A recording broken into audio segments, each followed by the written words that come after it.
Ladies and gentlemen, hello, and thank you for visiting. I was really encouraged, so we'll see how this goes, but I got some really lovely messages with the piece that I shared last week when I was hungover, and funny enough, I'm hungover again. We had a really good day at the rugby club, and despite losing a tough National League fixture, haven't showed some real promise. And I think when things start clicking, we're fine. But it's a really tough league in the National Leagues. There's no easy games. But look, we should be fine. Anyway, I've also at the back end of 4 weeks with my brother coming over from Australia, so I've absolutely. I think my liver's going to be happy that he's buggering off back to Oz, and certainly the bank account will be pretty happy too. But it's priceless, isn't it? When you're around people you love, you don't even think about it. You're building memories, and that's beautiful. But anyway, this I wanted to recite this piece today, kind of as I'm reflecting on the last 4 weeks and then the future and things about work, about family, and just generally about chaps. You know, I'm a father of 4 boys, and I think it's really important to keep an eye on that. Am I doing the right stuff? And am I raising them properly?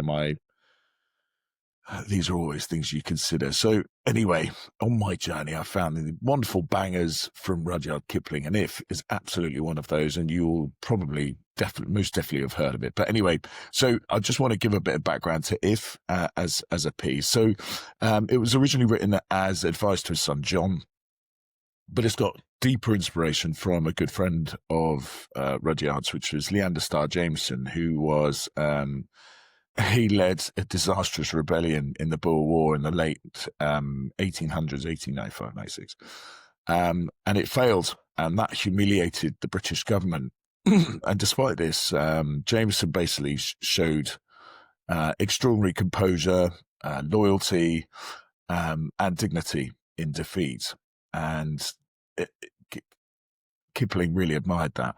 And it was basically his ability to stay calm and steady and principled amid all of this pressure. It's incredible. So If really is a tribute to that character. So the philosophy, it's we talked about stoicism last week with Thatcher. I think it's highly important that we rediscover this, everybody.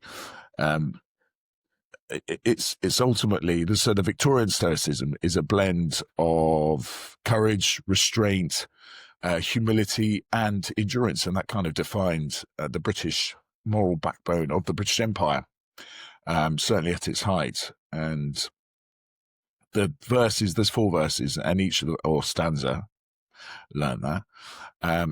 They represent a different stage of character formation. So verse number 1 is control of emotion and ego. So it's keeping calm when others panic or you're under accusation. Verse 2 is faith in oneself, but with patience and tolerance for others. And then you've got verse 3, which is about balance, kind of treating triumph and disaster the same, because there's such a fine line between the two. And coming back to the rugby game yesterday, it was such a fine line. There was an opportunity. Could have won that game, but they didn't. They did throw everything at it at the end. There is a fine line. And then verse number 4 is about endurance and humility. So it's risking everything, starting again, and then it's walking with kings, yet keeping the common touch.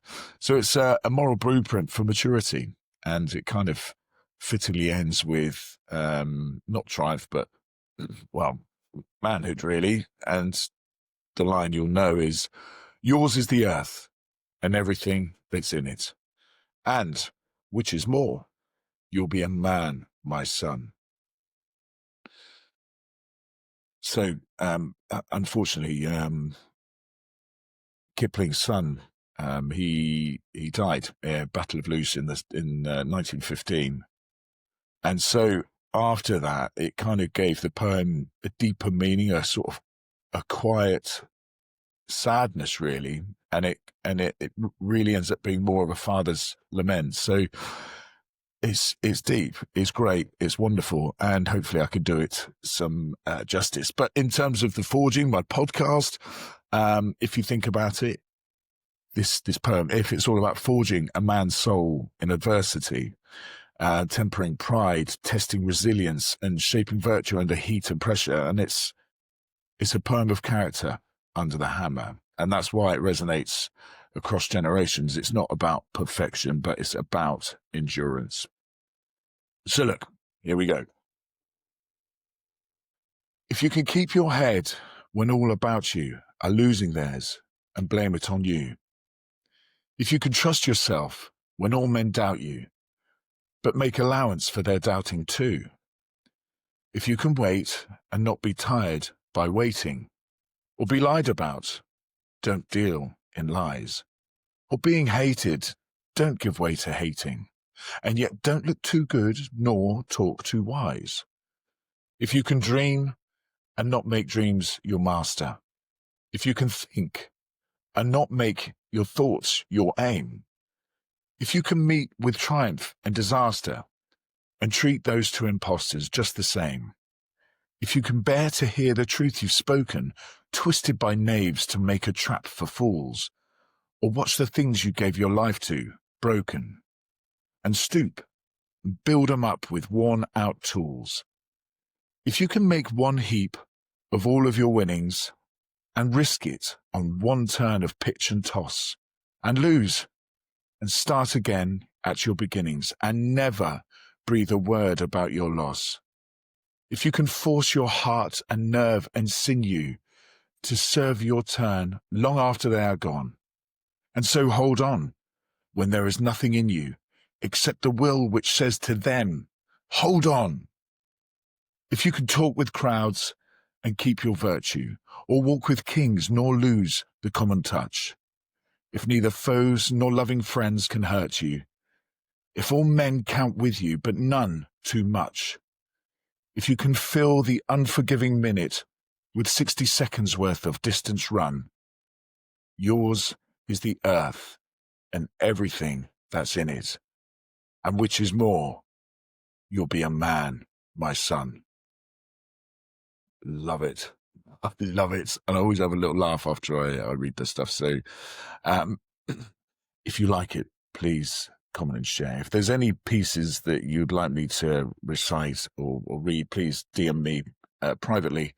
I'd be absolutely honored to do that. But anyway, have a great remainder of your day, great remainder of the weekend, a great remainder of the week, the month, and of course the year. God bless and goodbye.